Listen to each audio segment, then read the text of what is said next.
আজ 5ই ডিসেম্বর। আজকের উল্লেখযোগ্য বিষয়: আন্তর্জাতিক স্বেচ্ছাসেবক দিবস, চিত্রশিল্পী ও সাহিত্যিক অবনীন্দ্রনাথ ঠাকুরের মৃত্যু, মনীষী অরবিন্দ ঘোষ মৃত্যু, প্রখ্যাত নেতা, দার্শনিক ও যোগী অরবিন্দ ঘোষ অর্থাৎ শ্রী অরবিন্দ জন্মগ্রহণ করেন 15ই অগস্ট 1872 খ্রিস্টাব্দে, মৃত্যু 5ই ডিসেম্বর 1950 খ্রিস্টাব্দে।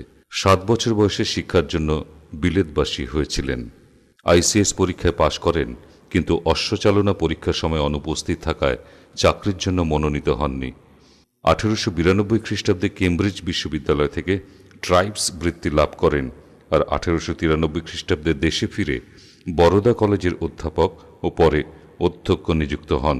1902 খ্রিস্টাব্দে তার ভাই বারীন্দ্র কুমারকে বিপ্লবী দল গঠনের জন্য বাংলাদেশে পাঠিয়েছিলেন। 1905 খ্রিস্টাব্দে বঙ্গভঙ্গ প্রতিবাদ আন্দোলনে যোগ দিয়ে বরোদার চাকরি ছেড়ে দিয়েছিলেন। 1906 খ্রিস্টাব্দে নবপ্রতিষ্ঠিত জাতীয় বিদ্যালয় ন্যাশনাল কলেজের অধ্যক্ষ পদ গ্রহণ করেন। 1908 খ্রিস্টাব্দে বন্দে মাতরম পত্রিকায় রাজদ্রোহমূলক রচনার জন্য এবং পরে আলিপুর বোমা মামলার আসামি রূপে আদালতে অভিযুক্ত হয়েছিলেন। দেশবন্ধু চিত্তরঞ্জন এই মামলা পরিচালনা করেন এবং অরবিন্দের মুক্তি লাভ হয়।